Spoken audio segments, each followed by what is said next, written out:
But the critical evidence that would help them to do this was under their noses. An unfamiliar gadget they had recovered from Walker's possessions, a handset with 3 initials printed on it, GPS.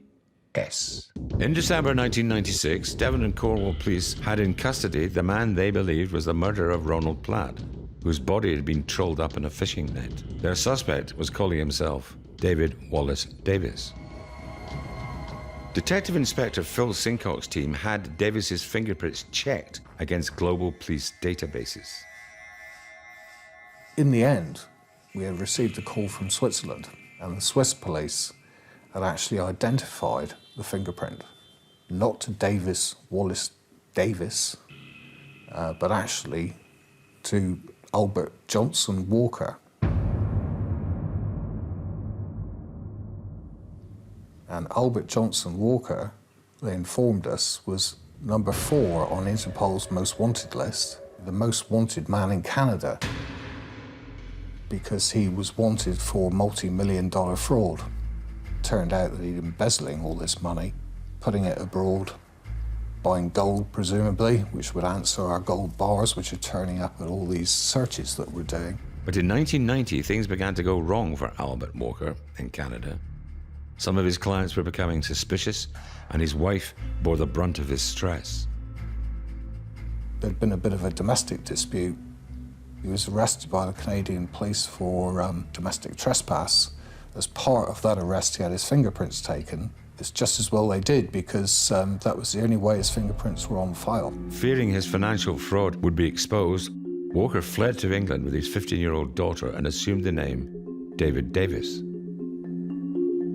But he knew he needed a permanent identity if he was to escape detection, which is when he met Elaine Boyce and her boyfriend, Ronald Platt. Finding out about Ronald Platt, always wishing to emigrate to Canada, it was absolutely first class for him, because he could encourage Ronald and Elaine to live the dream, go to Canada.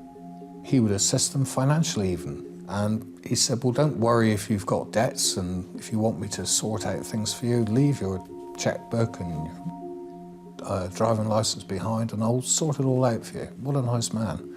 But of course, the day that they flew out to Canada, he now had an identity that he could survive on the run with, and he was completely set up. He could start to live the good life. Bought a nice yacht down in South Devon. But Elaine and the real Ronald Platt hadn't found life easy in Canada.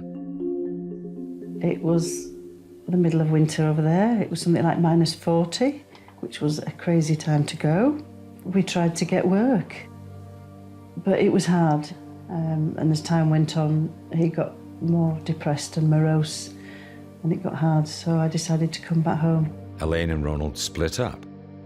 2 years later, Ronald also returned to England. Broke and desperate, Ronald turned to his old friend David Davis, who had thought he had seen the last of Ronald Platt. Everything was going great until, of course, Ronald Platt failed again in Canada and returned like the proverbial bad penny, and now there were 2 Ronald Platts.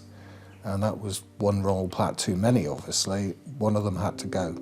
Finally, the police knew who the man they had in custody really was, and why he might want his friend dead.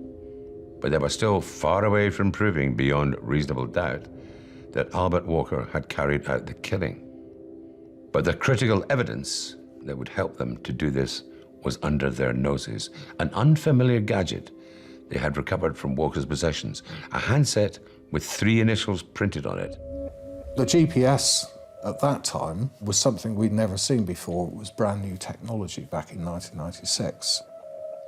2 of my detectives I tasked to actually go to the company that make the GPS device and basically ask them, is there anything we can get from this? So we were able to download the information contained within the GPS system, and that told us that the GPS system had been turned off on the boat and the exact coordinates had been stored in the GPS system.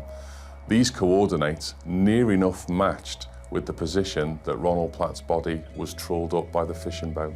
Downloaded more information, and lo and behold, the information was that the GPS said that it was in that location, last switched off on the 20th of July, which from the Rolex watch is the same date as we think Mr. Ronald Platt entered the water.